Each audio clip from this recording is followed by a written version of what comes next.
Hello and welcome to this first look exploring session looking at the Muses Looking-Glass by Thomas Randolph. We have encountered Thomas Randolph before.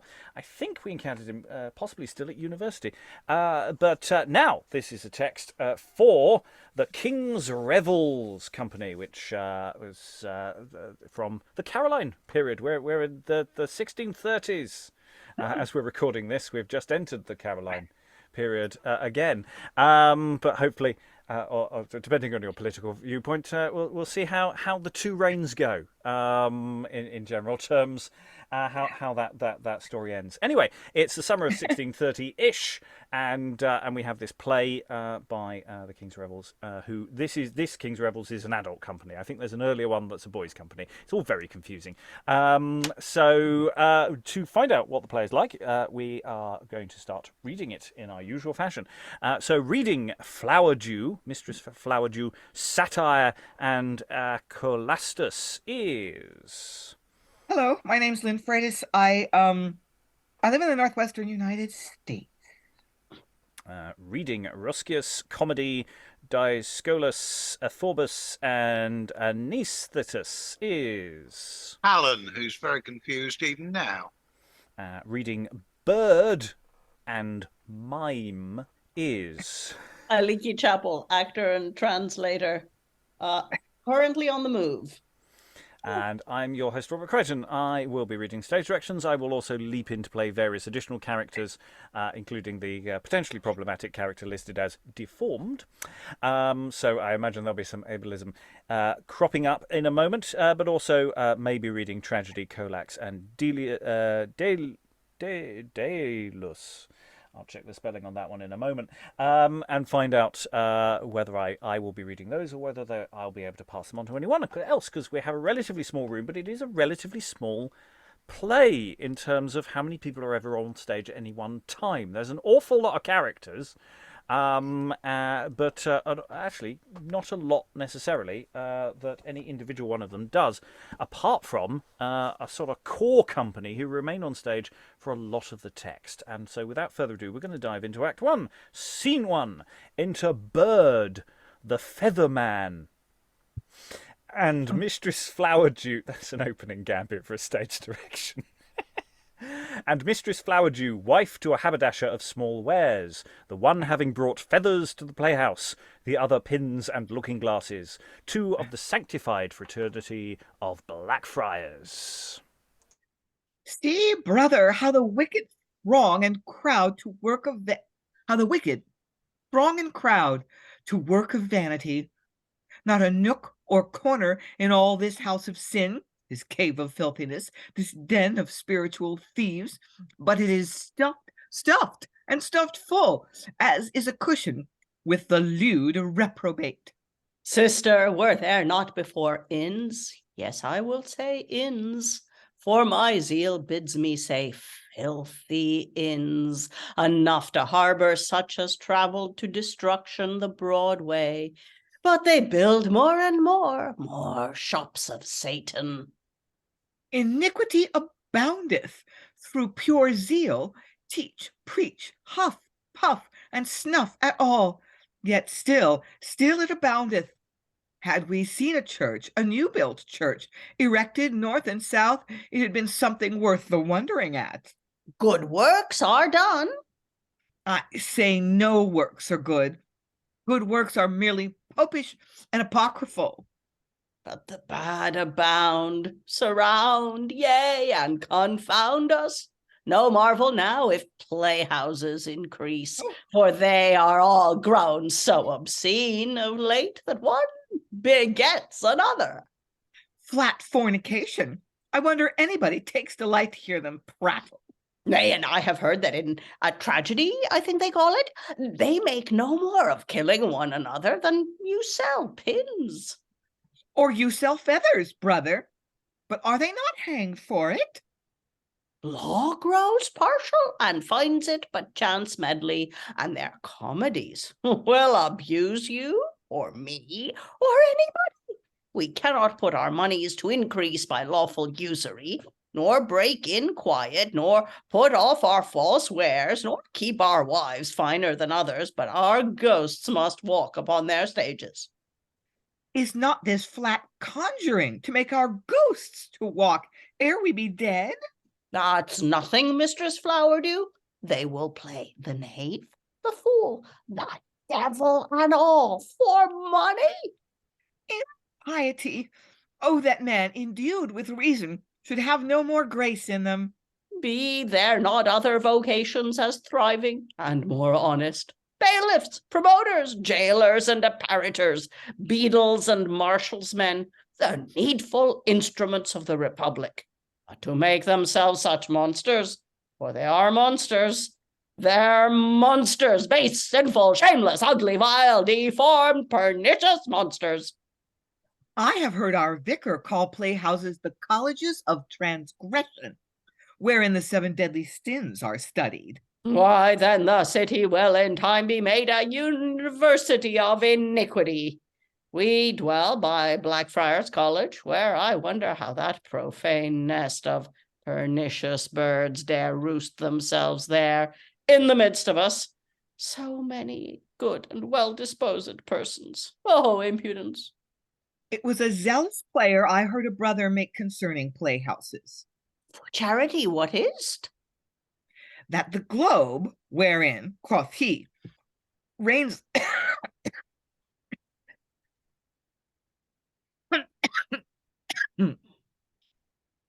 that the globe wherein, quoth he, reigns a whole world of vice, had been consumed, the phoenix burnt to ashes, the fortune whipped for a blind whore, Blackfriars, he wonders how it escaped demolishing in the time of Reformation.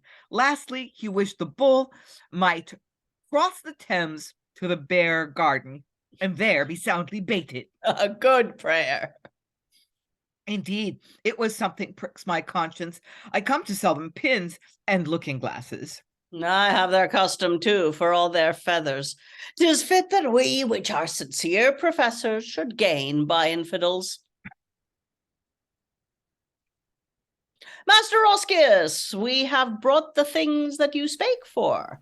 Sorry, apologies there. I was muted and I couldn't see. Yeah, I'm just going to pause us there before we have the entrance of Roscius to perhaps there's so much stuff I've rather enjoyed here. It's always a good way of welcoming the audience to come in and just tell them that we're all evil sinners. This den of iniquity that we've walked in. I mean, you can just the audience enjoy it. They will lap that up. And so many of those things that work. And I do like the way the bird goes. These comedies, showing us doing all our terrible things and making us look bad. I mean, how dare they? We can't do anything wrong without. Yeah, and I like how by calling a character a ghost of someone, he then makes it all into conjuring and evil necromancy. Yeah, Alan. Yeah, I mean, 2 thoughts. One is, I can almost say cynical, right, we got the money off the audience, now we can be rude to them. Right. The other thought that just occurred to me is a question, given that they seem to be having a good hack at the theatres on the South Bank. Was this actually produced at Blackfriars or was it South Bank? This is Salisbury Court, of which precise location, actually, off the top of my head, I'm not certain of. They're basically attacking all of the theatres, and they come from different locations around. So I think it's more a general attack on theatres. The general point out that, have you noticed, these dens of iniquity, they tend to burn down. There is a reason why so many theatres in the world are called the Phoenix. It's because they tend to have to be rebuilt after unfortunate incidents. Obviously, the Globe burnt down due to unfortunate health and safety accident. And so, yeah, they're sort of just throwing those little things in there. So yeah, Lynn. Yeah, I didn't know where this was going when we first started because I haven't read ahead at all.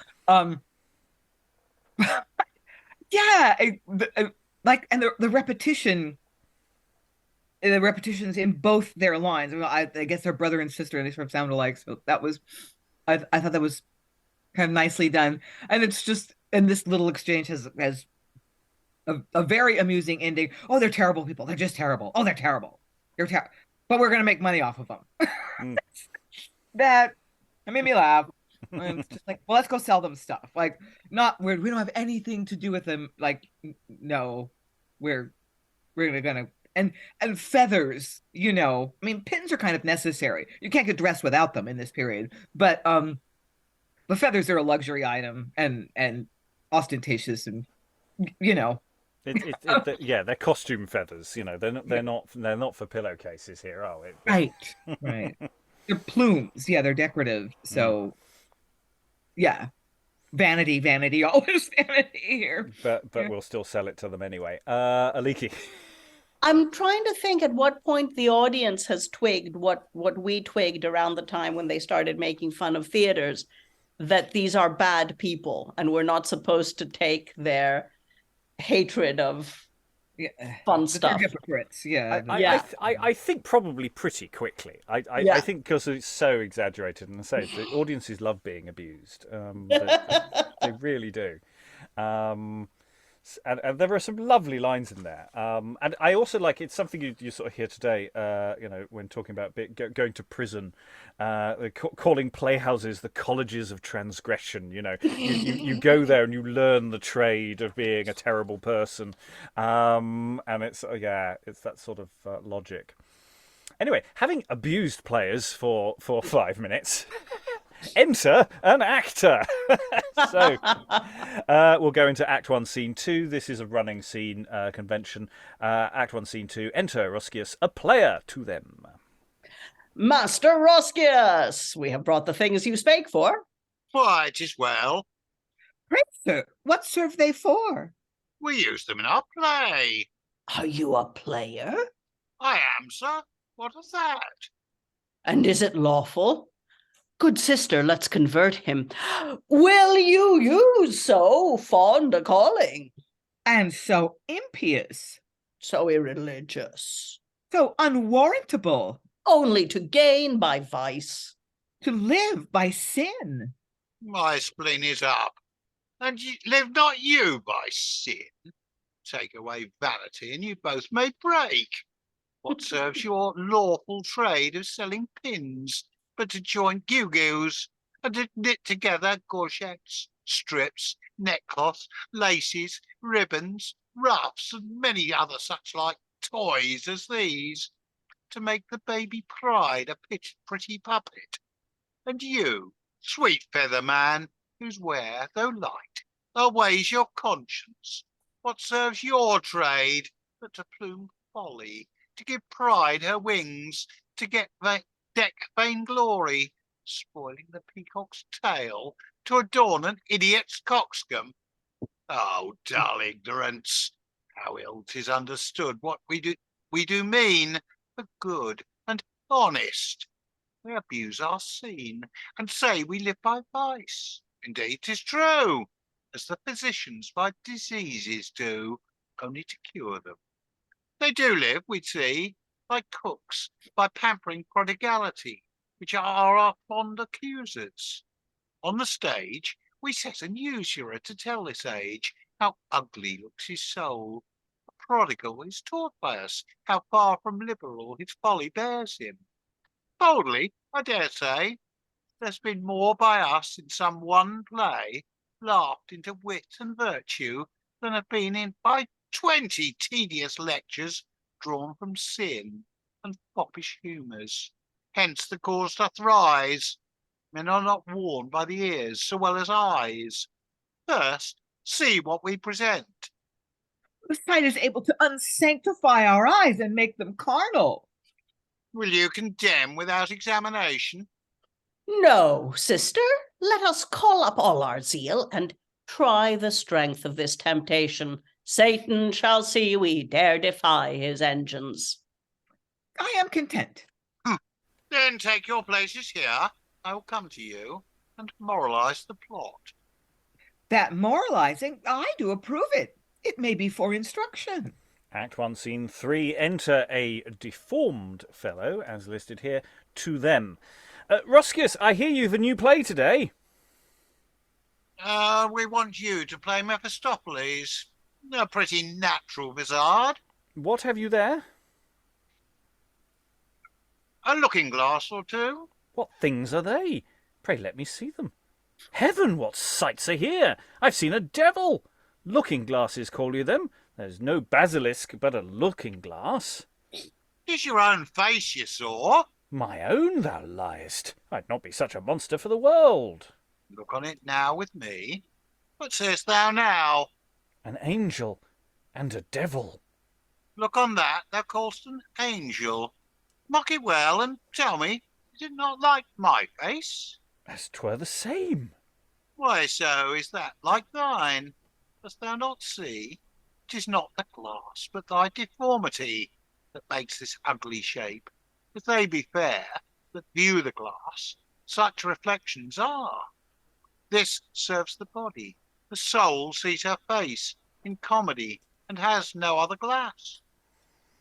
Nay then, farewell, for I'd rather see hell than a looking-glass or comedy. Exit fellow. Okay, well, we found our first cut, haven't we? What an... Oh, that's... Okay, on the theatre historical note, there is an interesting element here in terms of referencing to Dr. Faustus, a play that is by this point 40-odd years old, which does indeed feature a moment when devils appear, and that is presumably a sort of callback to that. I don't know whether it's possibly returned to the repertoire at this point. A lot of older plays were, but it is sort of equating someone who has some kind of aesthetic disability here as looking like a devil for very little dramatic purpose. What the hell is this doing? I'll go to Aliki then, Lynn. I think it serves the purpose that we already got with that first scene. It gives us this analogy. Well, you see people who are ugly and see themselves reflected in comedy, people who do ugly things and see that reflected in comedy. That's, we're holding a mirror up to nature. I'm sorry. I know. It's in the language. Come on. It's all right. Carry on. It's underlining the point already made, not for dramatic purposes, but for our moral instruction. And in such an ugly way, and that we find ugly morally, that we find so ethically displeasing today, Yeah, it's an easy cut because, as I say, the point has been made about what looking glasses do. Lynn. Well, I mean, the structure of the joke is good if a person if you had like a person who thinks very highly of themselves, looking in a mirror for the first time and realizing that they are not all that. But the punching down, no. No, it's gone. That's for educational purposes only. Alan. I'm just wondering whether there's a callback here to the earlier piece of Mirror for Magistrates. It's and other literature of the same thing. So Looking-Glass for London and things. That's the sort of title for things. So yes, I think it absolutely is. Whether it's specifically that text, but that sort of genre, I think, which is probably very much still in print at this point. And that seems to be the overall idea of this play, is that and we've been in meta theatrical plays where we've had people on stage constantly commentating on things. We've seen it done reasonably well, we've seen it done extremely well, and we've seen it done fairly badly. So it'll be interesting to see whether we get bored of Roscius and Bird and Flowerdew by the end of the play.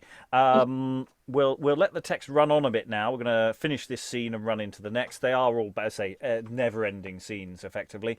So having had this little exchange, Roscius gets to either elaborate on it or move us on to the next thought. So, Roscius, take it away.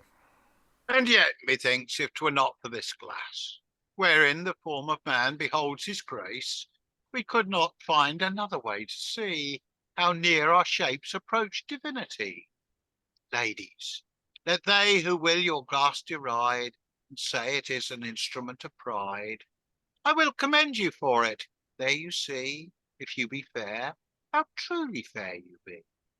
Where, finding beauteous faces, I do know, you'll have the greater care to keep them so.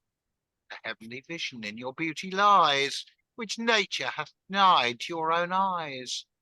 Were it not pity you alone should be debarred of that others are blessed to see, then take your glasses and yourselves enjoy the benefit of yourselves. It is no toy. No ignorance and slight esteem hath set her, that will preserve us good or make us better. A country slut, for such she was, though here in the city maybe some, as well as there, kept her hands clean. But those, being always seen, had told her else how sluttish she had been, but had her face as nasty as the stall of a fishmonger or an usurer's hall, daubed with dirt. One might have dared to say she was a true piece of Promethean clay, not yet informed. And then her uncombed hair, dressed up with cobwebs, made a hag-like stare. One day within her pool, the country lasses, fair ladies, have no other looking-glasses.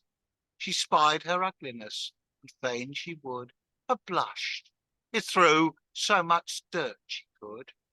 Ashamed, within that water that I say, which showed her filth, she washed her filth away. So comedies, as poets do intend them, serve first to show our faults, and then to mend them. Upon our stage 2 glasses oft there be, the comic mirror and the tragedy. The comic glass is full of merry strife, the low reflection of a country life. Grave tragedy, void of such homely sports, is the sad glass of cities and of ports. I'll show you both. Thalia, come and bring thy buskin sister, that of blood doth sing. I was going to let us roll on, but actually, I think we've got to bring up a couple of points here as well. I mean, it's awkward for the text that the meaning of sluttishness has shifted somewhat away from what this text is saying. It's still, if you're a Tory MP, is utilised in this fashion, but it is meaning someone who, in this case, who is unkempt and not explicitly, though it is associated in a sexual connotation. So that landed worse than I think the author intended. It's still not a great example, but it still at least makes sense and isn't quite so awful. And you could tweak that speech so that it functions. I think you could because it's basically about someone who doesn't realise that they're a bit untidy, sees their face in water and then has the thing with which to clean themselves, and that is what these looking glasses are trying to do.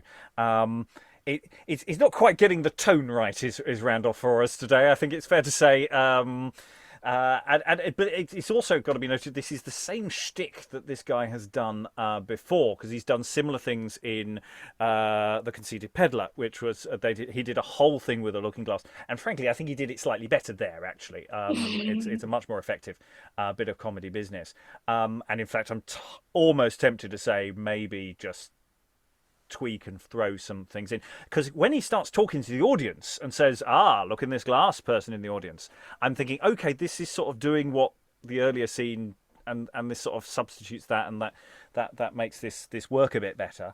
But yeah, there's a few awkwardnesses here that are making it land more awkwardly than perhaps it should. Any thoughts, Alan? Yeah, I mean, interesting that he's gone into sort of full dum-de-dum-de-dum verse, hasn't he, at this stage? Which I was stumbling with because I'd not looked ahead at all. And then suddenly, I see how this one's supposed to rhyme. Yes, it's rhyming couplets, yeah. Yeah. Lynn then, Aliki. Oh, you're muted at present. Yes. It's basically the same argument he made with Flowerdew and the feather vendor, whose name I've already forgotten. that no, we do good, we instruct people, but our imitations show people the truth about themselves. So a lot of this seems a little tiresome and redundant to me. The part that's useful, I think, is like where basically he introduces comedy and tragedy, who are about to come on. But a lot of it really seems a little redundant to me. There's a lot of overwriting here, which isn't inherently a problem because we can just cut it back. I think Right. Aliki. Yeah, that's all I was going to say too. This is a play called Muses Looking-Glass, and we've had 3 scenes in which it has been explained to us. The theatre Oh, is the like most- a looking glass. I mean, also just explaining what a looking glass is. I mean, it's sort of like this guy who wanders on earlier who gets insulted and sent off. It's just I've never heard of this technology. How does this work? I can see my reflection. Huh? It's me. It's not me. I mean, I'm sorry. There are intelligent dogs can understand this kind of. I was going to say I had a dog like that once. Who didn't know it was his reflection? Yeah. But yeah. So yeah, let's move on. Cuts so far, awkwardnesses, but okay, we haven't completely lost faith with it so far. There's still time. Act 1, Scene 4. Enter comedy, tragedy, mime, satire. To them, everyone who's on is still on, but they're not going to say anything because we're doubling quite extremely. So, comedy and tragedy first. Why do you stop? Go on. I charge him stay, my robe of state buskins and crown of gold claim a priority. Your crown of gold is but the wreath of wealth. 'Tis mine of laurel, his virtue's diadem. This grew green and flourished, when nature, pitying poor mortality, hid thine within the bowels of the earth. Men looking up to heaven found this that's mine, digging to find out hell. They lit on thine. I know you've tongue enough. Besides, my birthright gives me the first possession. How? Your birthright? Yes, sister, birthright, and a crown besides, put on before the altar of Apollo by his dear priest, Phaeome. She that first, full of her god, raged in heroic numbers. How came it then the magistrate decreed a public charge to furnish out my chorus, when you were faint to appear in rags and tatters and at your own expenses? My reward came after. My deserts went before yours. Desserts? Yes. What desserts? When, like a gypsy, you took a poor and beggarly pilgrimage from village unto village, when I then, as a fit ceremony of religion, in my full state contended at the tomb of mighty Theseus. I, before that time, did chant out hymns in praise of great Apollo, the shepherd's deity, whom they reverence under the name of Nomius. In remembrance, how with them once he kept Admetus sheep, and cause you all my poverty, what were you? Till Sophocles laid guilt upon your buskins, you had no ornaments, no robes of state, no rich and glorious scene. Your first benefactors, who were they? But the reeling priests of Bacchus, for which a goat gave you reward and name. But, sister, who were yours, I pray, but such as chanted forth religious bawdy sonnets in honour of the fine chaste god Priapus? Let age alone, merit must plead our title. And have you then the forehead to contend? I stalk in princes' courts, great kings and emperors from their close cabinets and council tables yield me the fatal manner of my scene. Inferior persons and the lighter vanities, which this age, I fear, has grown true fruitful, yield subjects various enough to move, plentiful laughter. Laughter? A fit object for poetry to aim at.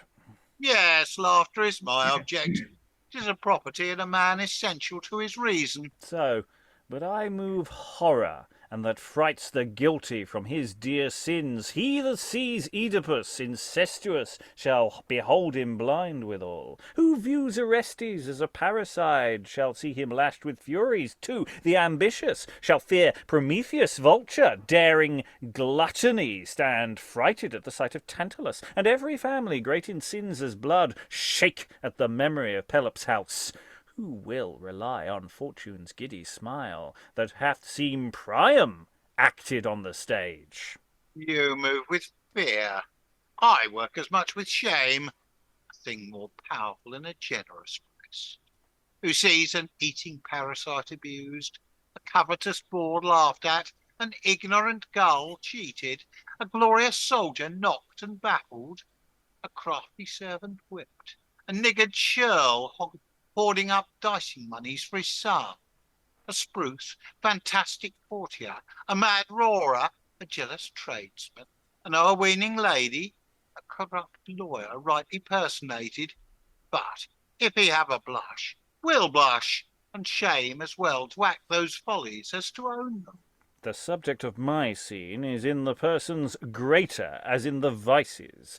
Atheists, tyrants, daring favourites, traitors, parasites, the wolves and cats of state, which in a language high as the men and loud as are their crimes, I thunder forth with terror and amazement unto the ghastly wondering audience. And it's no longer just us tit-for-tatting, because Satire and Mime step in. And as my lady takes deserved place of thy light mistress, so yield thou to me, fantastic Mime. Fond Satire, why to thee? As the attendant of the nobler dame, and of myself more worthy. How more worthy?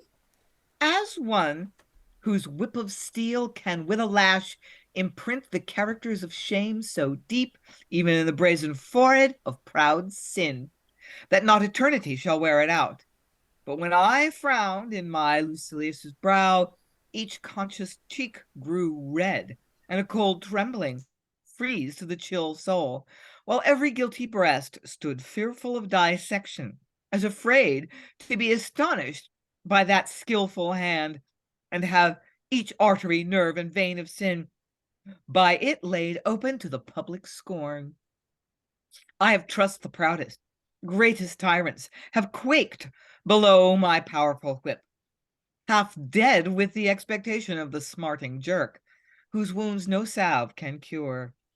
Each blow doth leave a lasting scar, that with a poison eats into the marrow of their fames and lives, the eternal ulcer to their memories. Or can your apish fine gesticulations, my manlike monkey Mime, vie down to this? When men through sins were grown unlike the gods, apes grew to be like men.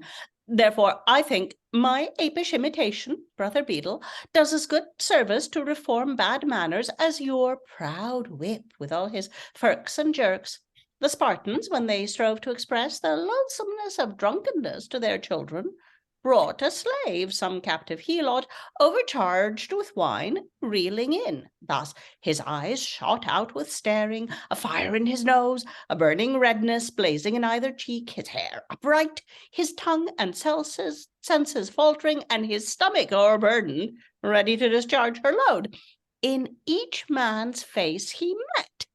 This made him see and hate that sin of swine and not of men.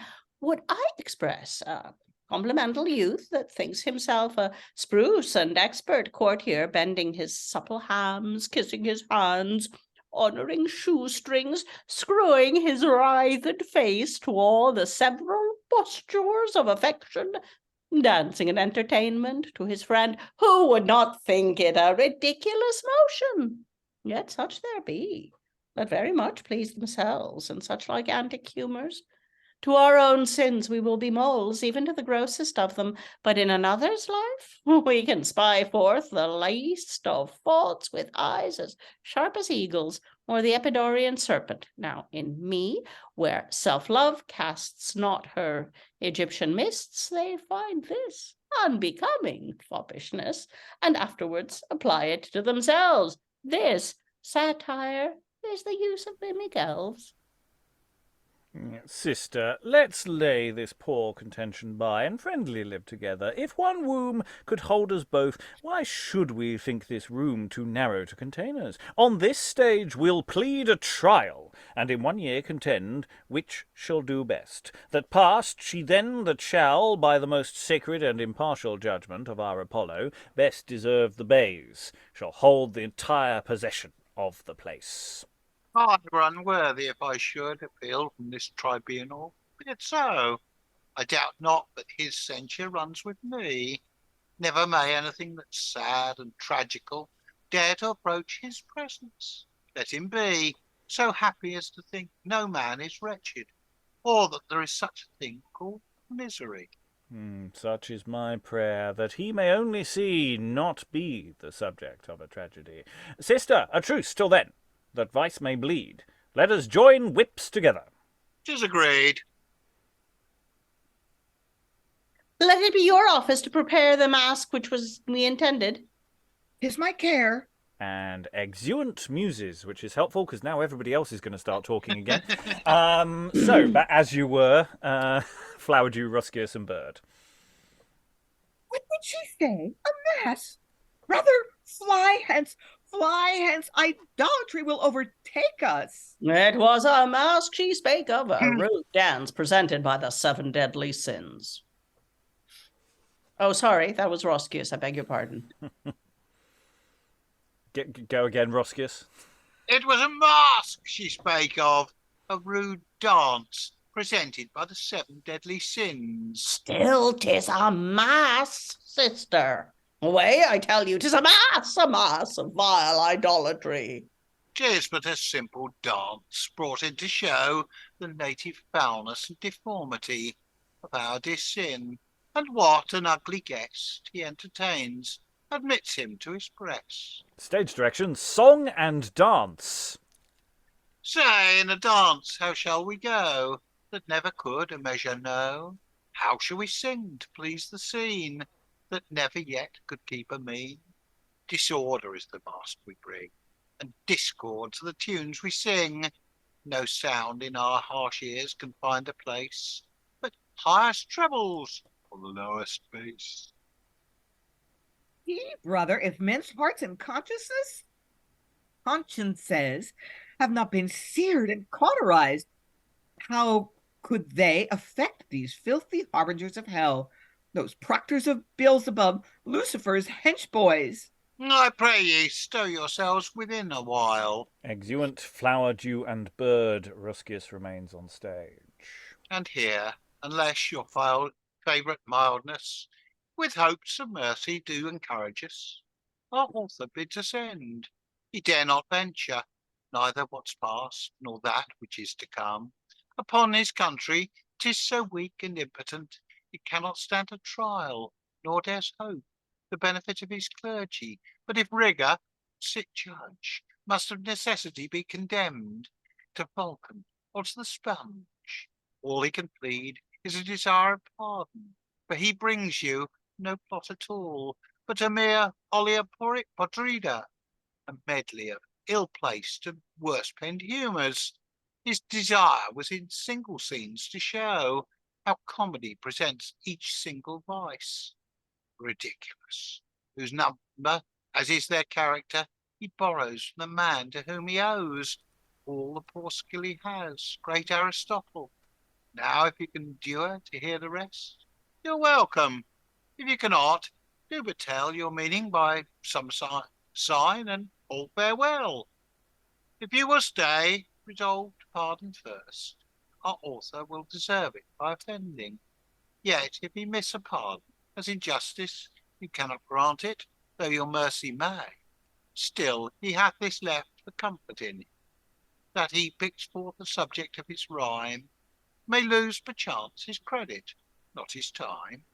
And exit. And as the theatre we're in is a private theatre, there is going to be an interval for trimming candles, so everyone gets a few minutes. And it's interesting, you effectively have a comeback after this break from Roscius there. Okay, we had an interesting little debate about who's more important amongst the various muses here. I kind of liked it as a sort of standalone argument piece. I like the way comedy says to tragedy, "Oh, you want people to be good. Oh, you're running the Project Fear version of that, and you're just going to scare people into being good. Whereas, I'm going to." And there's a sort of I look down on. And I look up to quality to this that I quite like. I like the way that Mime and Satire come in and go, well, okay, we acknowledge they're better than we are, but I'm above you. And I quite liked that. And that there's going to be a bit of a song and dance. I'm assuming after song and dance that the Roscius' lines there is actually in song. I assume that is actually the number. That's what I was going to ask. Is he dancing as he says, say in a dance, how we shall go? I think so. I think so. It seemed to run as song lyrics. Alan. Yeah, what I found slightly weird was, in fact, that final bit of speech when Roscius is talking to the audience. It suddenly loses all of the verse that we had earlier from him. There is no rhyme scheme there at all. He does ebb and flow in the rhyme scheme. In fact, he's going to go into prose for the rest of it. So it's quite weird, or he seemed to be in prose. I don't think it's actually in verse. It's something very. He does seem to play around, and it may be that he's playing different acting styles because he is an actor. So maybe there's a deliberate thing that we're not quite getting, which only comes out of performance. And again, because it's an indoor theatre, I don't know the dimensions of Salisbury Court. I suspect it's not very big because we don't have scenes where a lot of people are on stage for any length of time. So, there's only been about 5, 6, 7 in the last scene, and 3 of them were sort of hanging out off at the back. So, it doesn't feel very, very. It doesn't feel like it's a big space, but I could be wrong. We are very much in the territory of the period where my knowledge base is quite thin. Alan. Yeah, I mean, it was also interesting that the number of potential S&M references during the Satire and Mime sequence. Whips turned up several times. Indeed. I think, to be fair, it's just that is just part of the iconography, but it might be that also they're playing that gag as well. Lynn. Yeah, maybe this is just me. But these claims about the usefulness of satire have been made since the beginning of time, and they just don't ring true to me. When people see in themselves represented in satire, they'll reform. Nobody who has ever been satirized has ever seen themselves, or they dismiss satire as a straw man argument, and they don't. Well, I mean, some of them sit there going, you got me banged to rights. Yeah. I don't care. I'm gonna do better. No. Yes. British policy towards the Irish completely changed after A Modest Proposal was published. No, but I just sort of have a problem with satire. I don't find it as socially useful as it claims to be, and it's sort of elitist because if you don't get the joke, then the person writing the satire and the people who get the satire can sneer at you because you're not as smart as they are. And just sort of overall the claims that theater makes us better because it holds a mirror up to us. I believe that. Well, yeah, I mean, there is. With all of these figures, is making this argument: what is theatre for? What is comedy for? I mean, it's a debate that's gone back all the way. And often, what the problem with the people arguing for the utility of theatre as this thing that's going to change things. Is, of course, they're being attacked by people who are saying, well, you're showing morally unpleasant things on stage. And of which what they probably want to say is, yeah, we know it's fun, isn't it? And it's which is sort of what drama often does. And it's sort of trying to make an argument for theatre against arguments which actually they're quite difficult on those terms to argue with. So they've always felt to me like straw man arguments. Most of these pro theatre arguments, because you're accepting the terms of moral improvement as a thing that it's our job inherently to do, and I question whether that's ever true. It's Aliki. Also, you're preaching to the audience. They're already here. You're preaching to the converted. Yeah. Yeah. I mean, just on a separate note, sort of dramaturgically, as what this act is doing is it's sort of laying out a series of stalls, all of which are quite similar. They're very similar wares on all of these stalls. There's an awful lot of stuff, and we sort of, obviously it's all part of a sort of debate sort of logic, but it just feels like there's a lot of stuff. It feels like we've had a lot of scenes. I don't feel that anything has been advanced, particularly by the end of the act. And that's sort of, whereas I'm sort of going, I quite liked the comedy, tragedy, mime, satire thing as an example of this debate. I think it works quite nicely on that form. After 10-15 minutes of the show, would I enjoy them turning up and doing this bit? I'm not sure. And that's sort of my objection so far. Is we were talking about redundancy. I'm now getting to the point of going, well, I'm not sure what is the redundancy because I'm not sure what is necessary yet. In the sense of all of it may be necessary, but all of it may be redundant, and it's a question of then where does the text go? I'm sort of liking the writing style. I generally like his writing style. I think there's a nice bit of bounce to it. He's playful. It can get a bit repetitive, but then that seems to be our general thing overall. Alan, then we will move on into Act 2. So far, it does seem almost more of a sketch show type thing than a play with a destination. Yeah. And I wonder whether it is misclassified as a play, whereas it might be a cabaret style entertainment. Well, let's find out. As after a brief interval, we've trimmed the candles. We've bought a drink at the bar. Act 2, Scene 1. Enter Roscius, Bird, and Mistress Flowerdew all over again. Receive your places.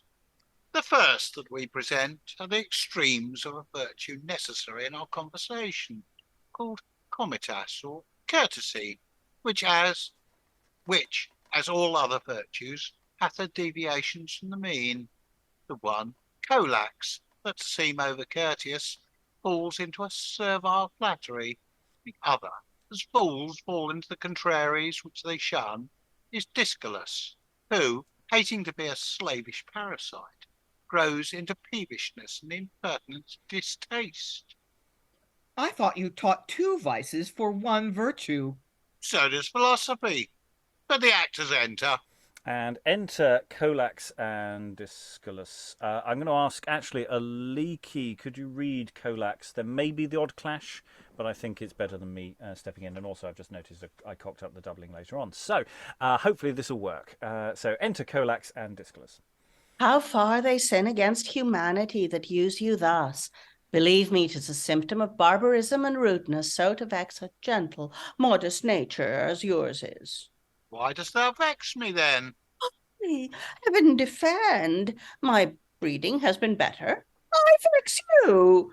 You know that I know so virtuous, just and wise, so pious and religious, so admired, so loathed of all. Wilt thou not leave me, then? Eternal torture. Could your cruelty find no back but mine, that you thought broad enough to bear the load of all these epithets? Pious, religious. He takes me for a fool, virtuous and just.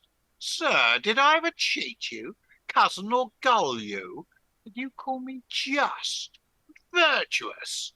I am grown the common scoff of all the world, the scoff of all the world. The world is grown too vile, then. So art thou. Heaven, I'm turned ridiculous. You, ridiculous, but 'tis an impious age. There was a time, and pity 'tis so good a time had wings to fly away, when reverence was paid to a grey head. 'Twas held a sacrilege, not expiable, to deny respect to one, sir, of your years and gravity. My years and gravity? Why, how old am I? I'm not rotten yet, or grown so rank as I should smell of the grave. Oh, times and manners. Well, Colax, well, go on. You may abuse me, for dust and ashes, worms' meat, years and gravity. Takes me for a carcass. What see you so crazy in me? I have half my teeth. I see with spectacles, do I not? I can walk too, with the benefit of my staff, mark if I cannot. You, sir, at your pleasure, with years and gravity, think me decrepit.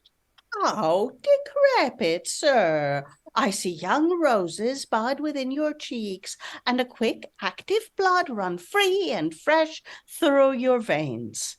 I'm turned boy again, very stripling schoolboy. Why not? But itch and kibes, I'm not scabbed and mangy about the wrists and hams. Still, Dyscolus. Dyscolus. And why, Dyscolus? Why, when we were grown so familiar. Dyscolus, by my name? Sure, we are Pylades and Orestes, are we not? Speak, good Pylades. Nay, worthy sir, pardon my error. 'Twas without intent of an offence. I'll find some other name to call you by. What do you mean to call me? Fool, ass, or knave? My name is not so bad as that I'm ashamed on't. Still you take all worse than it was meant. You're too jealous. Jealous? And no cause for it. My wife's honest. But see my horns? Dust? Thou doest. Right cuckold in my forehead, do. Right cuckold with aqua fortis, do. Jealous. I am jealous. Free of the comfrey. Wife, I'm jealous. I mean, suspicious. How suspicious? For what? For treason, felony, or murder? Carry me to the justice. Bind me over for a suspicious person. Hang me too for a suspicious person. Oh, oh, oh! Some courteous plague seize me and free my soul from this immortal torment. Everything I meet with is vexation, and this is the vexation of vexations, the hell of hell, and the devil of all devils. Oh, for pity's sake, fret not the good old gentleman. Oh, have I not torments great enough, but you must add to my affliction? Eternal silence sees you. Sir, we strive to please you, but you still misconstrue us. I must be pleased. Very babe, an infant, I must be pleased. Give me some pap or plums, buy me a rattle or hobby horse. To still me, do, be pleased. Wouldst have me get a parasite to be flattered? Oh, a parasite? A cogging, flattering, slavish parasite. Things I abhor and hate. 'Tis not the belly shall make my brains a captive. Flatterers, souls below reason will not stoop so low as to give up their liberty. Only flatterers move by another's wheel. They have no passions free to themselves. All their affections, qualities, humours, appetites, desires, nay, wishes, vows, and prayers, discourse and thoughts are but another's bondmen. Let me tug at the Turk's galleys, be eternally damned to a quarry. In this state my mind is free. A flatterer has no soul nor body. What shall I say? No, I applaud your temper, that in a generous braveness takes distaste at such whose servile nature strives to please you. 'Tis royal in you, sir. Ha! What's that?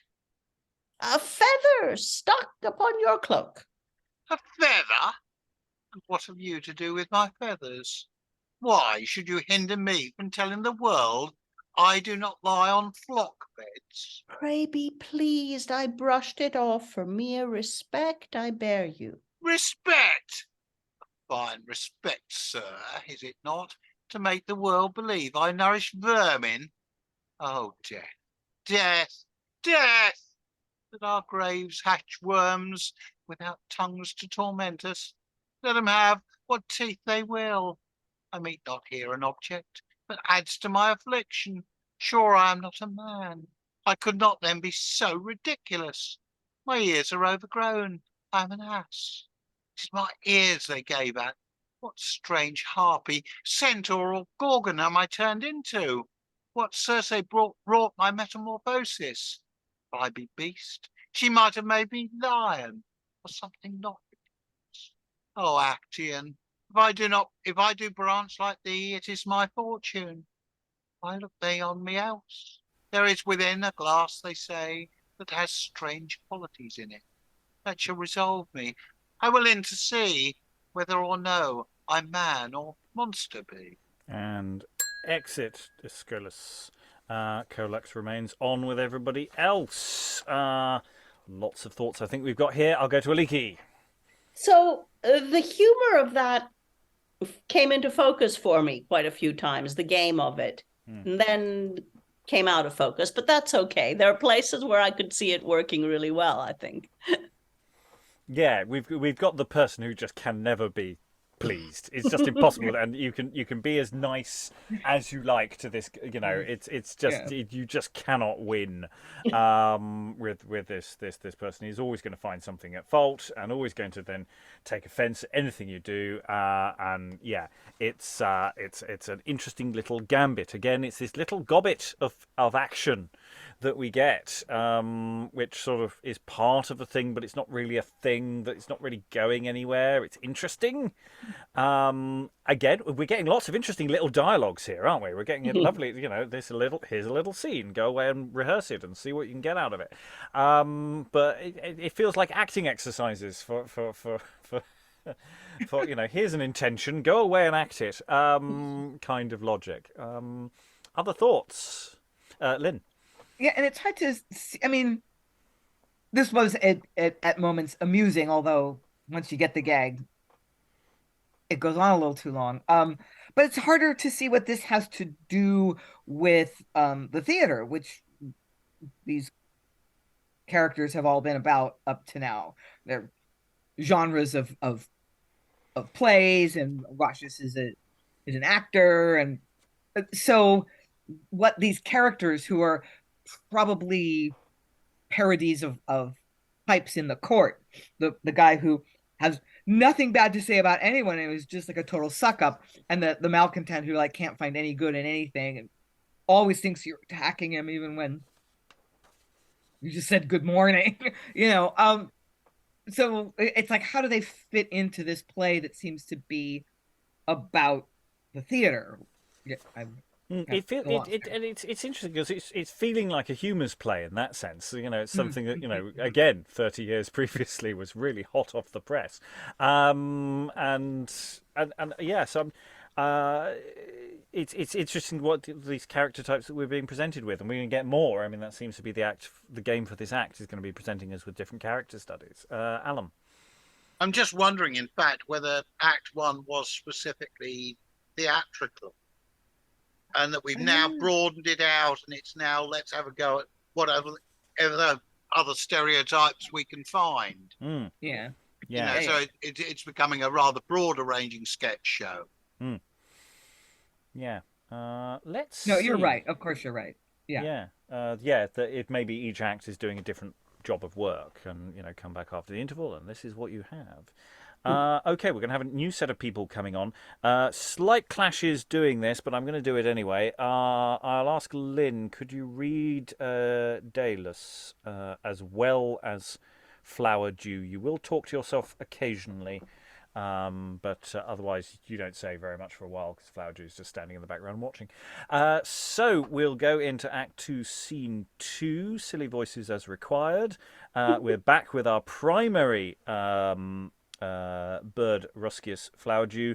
Colax is still on stage. There may be some minor clashes with Colax and Bird. I don't think there are. But we have now entering Deilus and Aphobus. Who be these? They look like presumption and despair. And such they are. That is Aphobus, one that out of an impious confidence fears nothing. The other Deilus, that from an atheistical trust shakes at the motion of a reed. These are the extremes of fortitude that steers an even course between overmuch daring and overmuch fearing. Or muted at present, Flowerdew. Okay. Why stays this reprobate Colax? Any vice yields work for flattery. A good doctrine. Mark it. Is it possible? Did you not fear it, say you? To me, the mere relation is an ague. Good Aphobus, you know more such terrible stories. I would not for a world lie alone tonight. I shall have such strange dreams. Can there be that I should fear? The gods, if they be good, 'tis sin to fear them. If not good, no gods. And then to let them fear me. Or are they devils that most affright thee? Devils? Where, good Aphobus? I thought there was some conjuring abroad. 'Tis such a terrible wind. Oh, it is. Oh, here it is. And now it is here again. Oh, still. What is the matter? Still it follows me. The thing in black behind. Soon as the sun but shines, it haunts me. Gentle spirit, leave me. Cannot you lay him at, Aphobus? What an ugly look it has, with eyes as big as saucers, nostrils wider than barbers' basins. It's nothing, Deilus, but your weak fancy that from every object draws arguments of fear. This terrible black thing. Where is it, Aphobus? Is but your shadow, Deilus. And should we not fear shadows? No, why should we? Who knows but they come leering after us to steal away the substance? Watch him, Aphobus. I nothing fear. I do commend your valor that fixes your great soul fast as a centre, not to be moved with dangers. Let slight cockboats be shaken with a wave, while you stand firm like an undaunted rock, whose constant hardness rebeats the fury of the raging sea, dashing it to froth. Base fear doth argue a low, degenerate soul. Now I fear everything. 'Tis your discretion. Everything has danger, and therefore everything is to be feared. I do applaud this wisdom. 'Tis a symptom of wary providence. His too confident rashness argues a stupid ignorance in the soul, a blind and senseless judgment. Give me fear to man the fort. 'Tis such a circumspect and wary sentinel. Now shame take thee for a lukewarm formalist.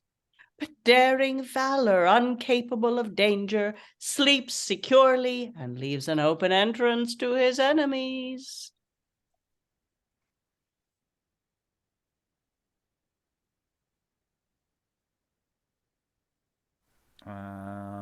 Deilus is yes. That was Lynn. Yes, sorry. Yeah. You've changed characters, so confusion. Yeah. What? Are they landed? No, The enemies that Colax talks of. if they be, I care not, though they be giants all and armed with thunder. Why, do you not fear thunder? Thunder? No more than squibs and crackers. Squibs and crackers? I hope there be none here. Slid, squibs and crackers, the mere epitome of the gunpowder treason. Oh, in a lesser volume. Let fools gaze at bearded stars, it's all one to me, as if they had been shaved. Thus would I outbeard a meteor. Friars might as well name it a prodigy when my candle blazes. Is there a comet, say you? Nay, I saw it. It reached from Paul's to Charing, and portends some certain imminent danger to the inhabitants twixt those two places. I'll go to a lodging out of its influence. Will that serve? I fear it threatens general ruin to the kingdom. I'll to some other country. There's danger to cross the seas. Is there no way, good Colax, to cross the sea by land? Oh, this situation, the horrible situation of an island. You, sir, are far above such frivolous thoughts. You fear not death, Not I. not sudden death. No more than sudden sleep, sir. I dare die. I dare not. Death to me is terrible. I will not die. How can you, sir, prevent it? I will kill myself. A valiant course, and the right way to prevent death indeed. Your spirit is true Roman, but yours greater that fear not death, and nor yet the manner of it, should heaven fall. Why, then we should have larks. I shall never eat larks again while I breathe. Or should the earth yawn like a sepulchre, and with an open throat swallow you quick? 'Twould save me the expenses of a grave. I'd rather trouble my executors by the half. Cannons to me are pot guns. Pot guns to me are cannons. The report will strike me dead. A rapier's but a bodkin. And a bodkin is a most dangerous weapon. Since I read of Julius Caesar's death, I durst not venture into a tailor's shop for fear of bodkins.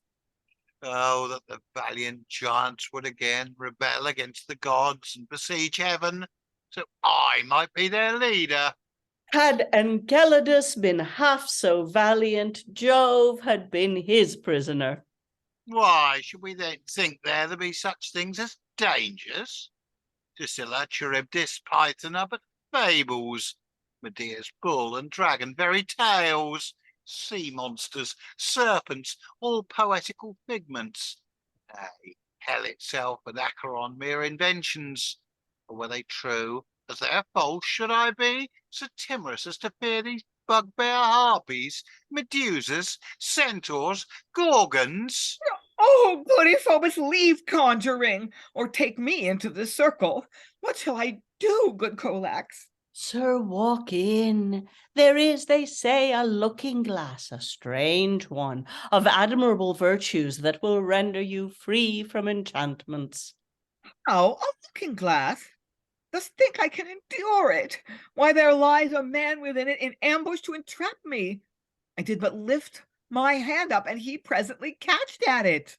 Was the shadow, sir, of yourself. Trust me, a mere reflection. I will trust thee. And exit Deilus. What glass is that? A trick to fright the idiot out of his wits, a glass so full of dread, rendering unto the eye such horrid spectacles, it would amaze even you. Sir, I do think your optic nerves would shrink at the beholding.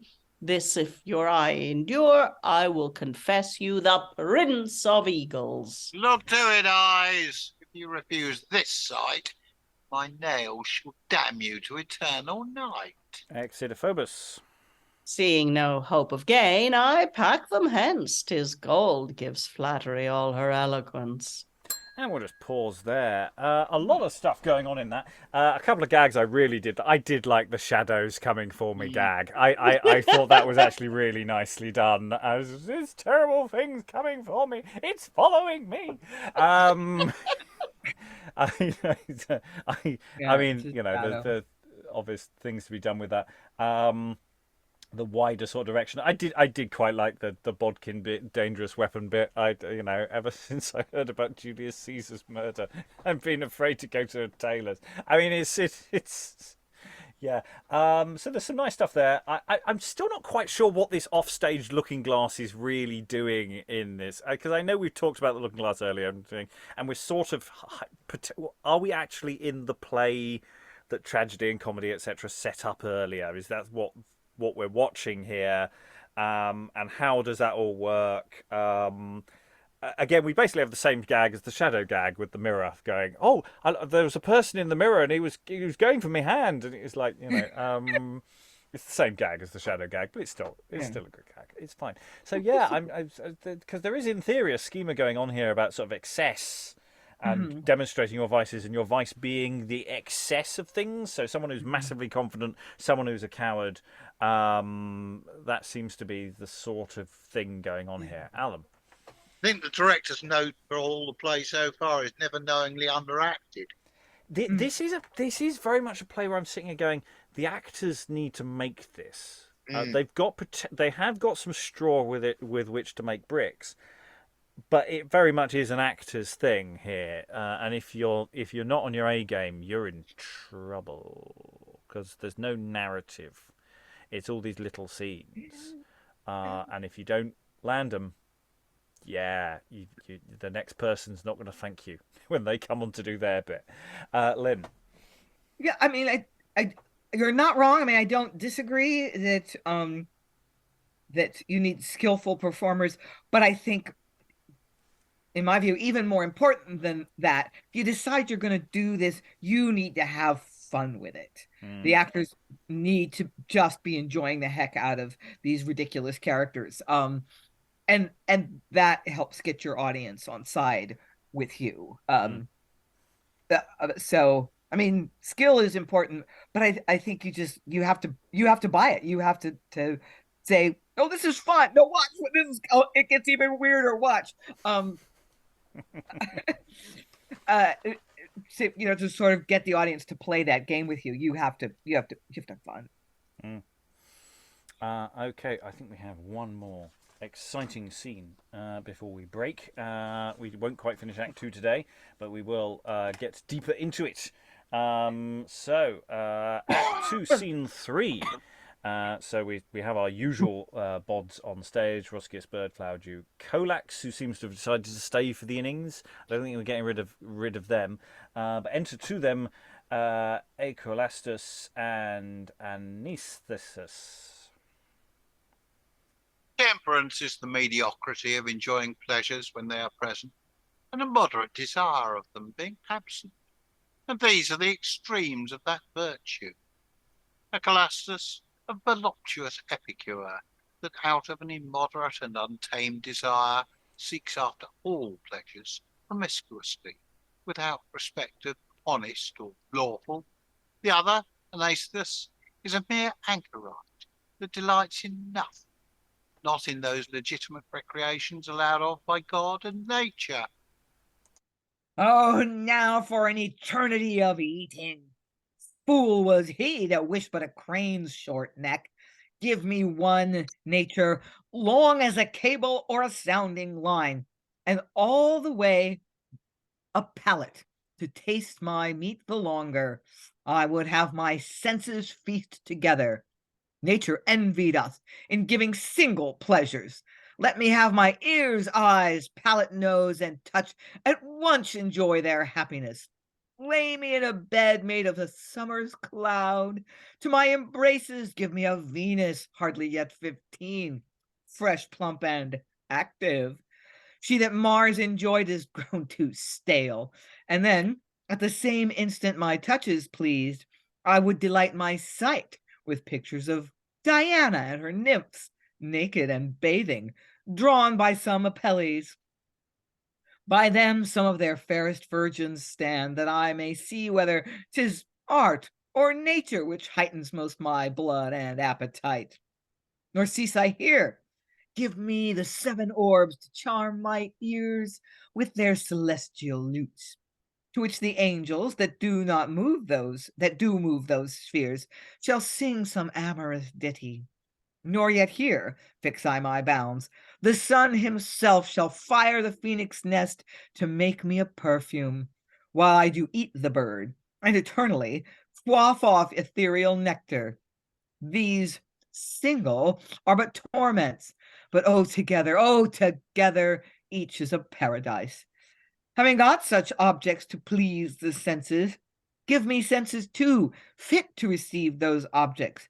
Give me therefore an eagle's eye, a bloodhound's curious smell, a stag's quick hearing. Let my feeling be as subtle as the spider's, and my taste sharp as a squirrel's. Then I'll read the Alcoran, and what delights that promises me in the future, I'll practice in the present. Heathenish glutton! Base belly god, licentious libertine! And I do think that there's no pleasure at all but in condemning pleasures. Happy Niobe and blessed Daphne, all such as are turned stocks and stones.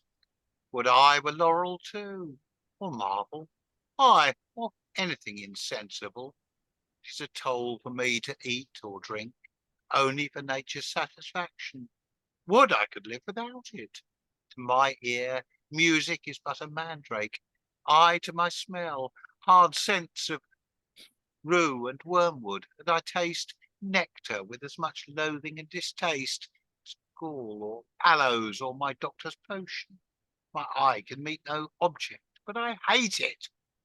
Come, brother Stoic, be not so melancholy. Be not so foolish, brother Epicure. Come, we'll go and see a comedy. That will raise up thy heavy spirits. A comedy? Sure I delight much in those toys. I can, with as much patience, hear the mariners chide in a storm. Then let's go drink a while. Nah, 'tis too much labour. Happy Tantalus that never drinks. A little venery shall recreate thy soul. Yes, like an itch. 'Tis no better. I could wish an heir, but that I cannot take the pains to get one. Why, marry, if your conscience be so tender as not to do it otherwise, then 'tis lawful. True, matrimony's nothing else indeed, but fornication licensed, lawful adultery. Oh, heavens! How all my senses are wide sluices to let in discontent and miseries. How happy are the moles that have no eyes! How blessed the adders, they have no ears! They never see nor hear aught that afflicts them. But happy are they that have no sense at all, that neither see nor hear, taste, smell, nor feel anything to torment them. Souls were given to torture bodies. Man has reason too, add unto the heap of his distractions. I can see nothing without sense and motion, but I do wish myself transformed into it. Sir, I commend this temperance. Your armed soul is able to contemn these petty baits, these slight temptations which we title pleasures that are indeed but names. Heaven itself knows no such like thing. The stars nor eat nor drink, nor lie with one another, and you imitate those glorious bodies by which noble abstinence you gain the name of moderate, chaste, and sober, while this effeminate gets the infamous terms of glutton, drunkard, and adulterer. Pleasures that are not man's, as man is man, but as his nature sympathies with beasts. You shall be the third Cato. This grave look and rigid eyebrow will become a censor, but I will fit you with an object, sir, my noble Anaisthetus, that will please you. 'Tis a looking-glass, wherein at once you may see all the dismal groves and caves, the horrid vaults, dark cells, and barren deserts, with what in hell itself can dismal be. That is indeed a prospect fit for me. And exit cheerful chap. He cannot see a stock or stone, but presently he wishes to be turned into one of those. I have another humor. I cannot see a fat, voluptuous sow with full delight wallow in dirt, but I do wish myself transformed into that blessed epicure. Or when I view the hot, salacious sparrow renew his pleasures with fresh appetite, I wish myself that little bird of love. It shows you a man of a soft, moving clay, not made of flint. Nature has been bountiful to provide pleasures, and shall we be niggards at plenteous boards?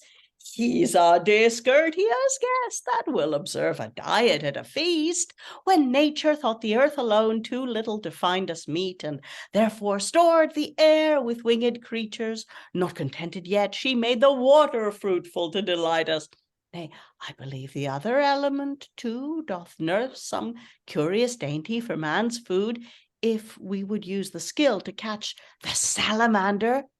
Did she do this to have us eat with temperance, or when she gave so many different odors of spices, unguents, and all sorts of flowers, she cried not, "Stop your noses"? Would she give us so sweet a choir of winged musicians to have us deaf? Or when she placed us here in our paradise, where such pleasing prospects, so many a ravishing colours entice the eye, was it to have us wink? When she bestowed so powerful faces, such commanding beauties, on many glorious nymphs, was it to say be chaste and continent? Not to enjoy all pleasures and at full, were to make nature guilty of that she ne'er was guilty of, a vanity in her works. A learned lecture. 'Tis fit such grave and solid argument have their reward.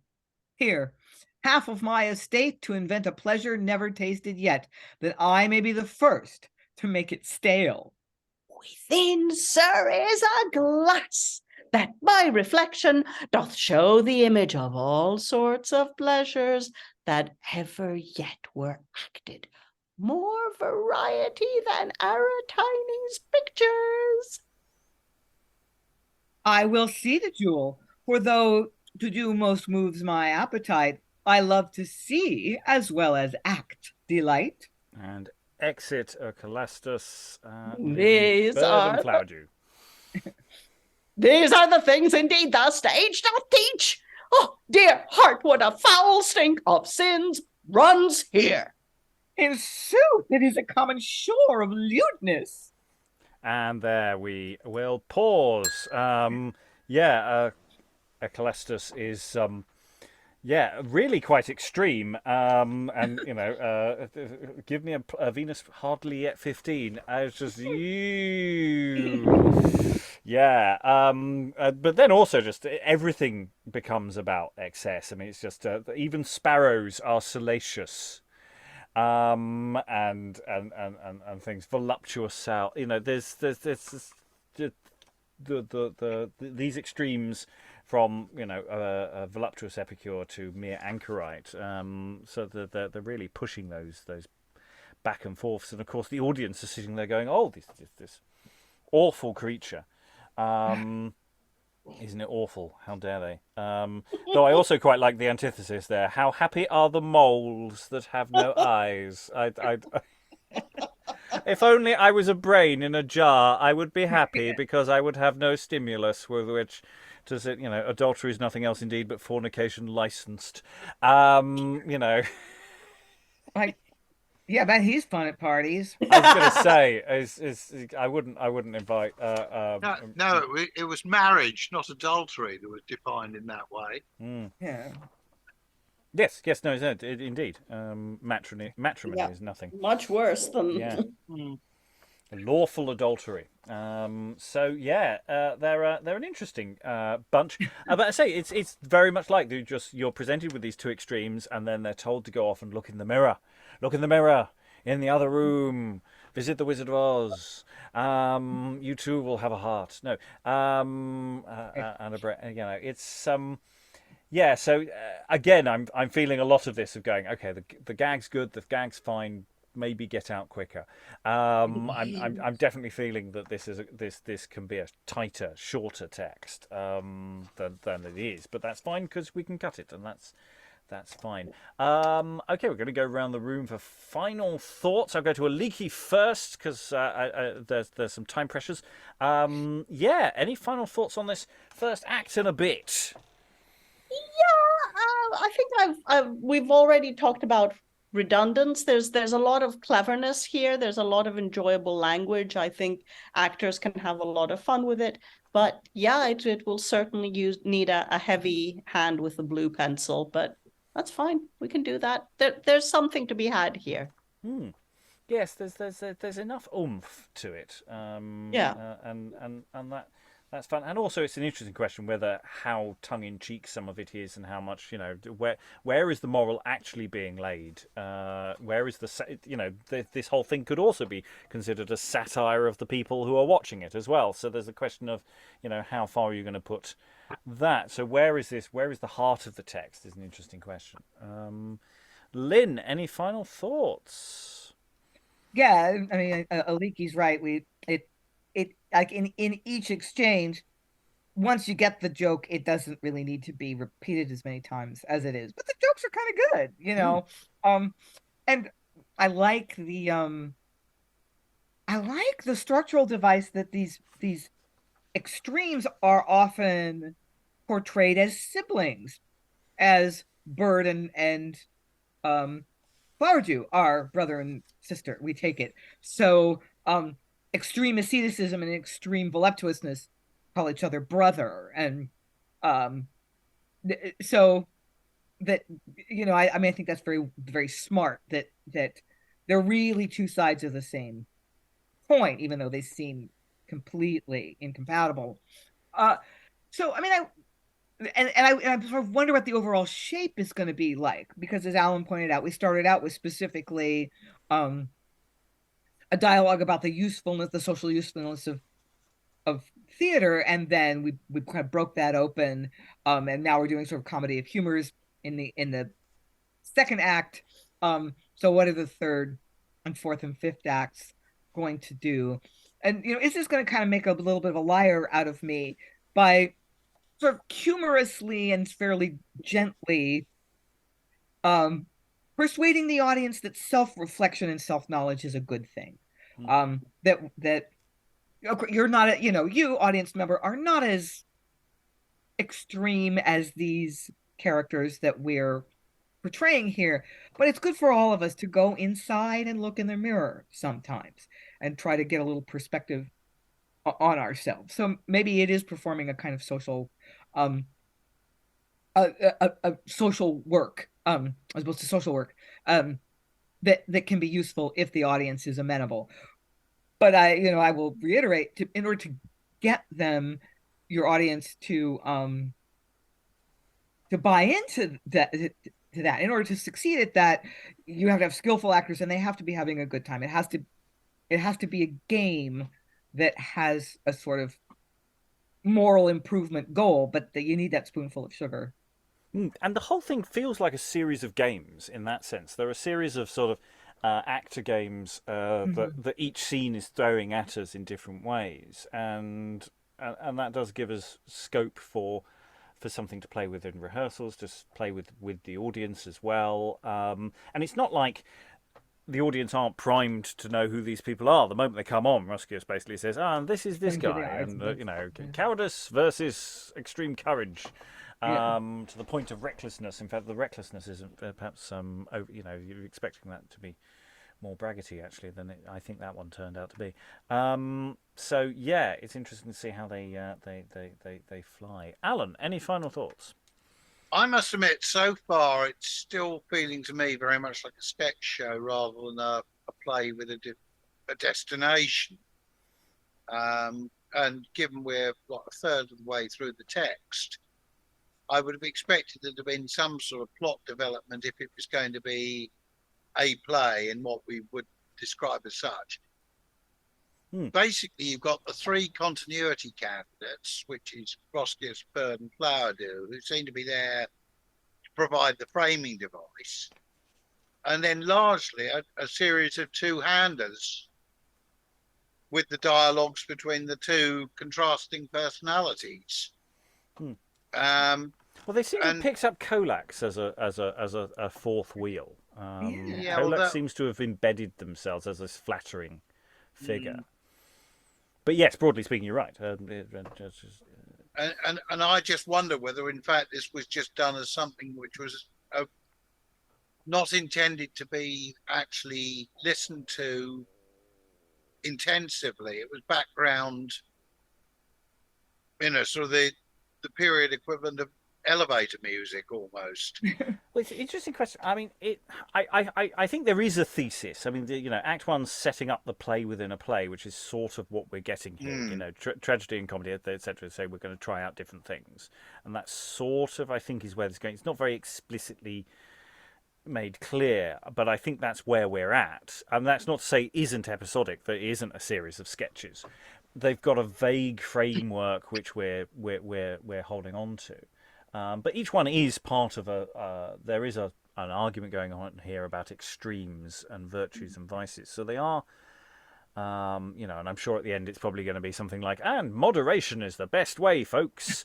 How it will close. But it doesn't have a tight focus to it. And the interesting question is how many actors this is designed for as well. I mean, I say, the way it's looking, you could probably do it with 8 reasonably comfortably, but I don't quite know whether that's going to stand up later on. I think you can get it down to 7, but I'd say 8 for luck. And I think at this point we're coming just after a pretty bad plague year. So I'm interested that maybe this is deliberately designed to be relatively small and tolerable. That's plucking that out of thin air, by the way. That's not a thing. But I do wonder whether it's structurally this way. I mean, it's within a relatively small space, it may be designed to be using just small groups of characters who can just wander in and out, and people learn their individual scenes, and it sort of gets pulled together that way. But I'm curious on that front. Any other thoughts to throw in? Otherwise, I will close the session. Nobody's waving. So we will close this first session on the Muses Looking-Glass. Lots to interest us, but also lots to discuss and take apart at future times. We have 2 more sessions on this. We shall see what and where it goes. All that remains to thank all the wonderful readers for all their wonderful reading. Thank you very much, everyone, and goodbye. Oh, now for an eternity of eating.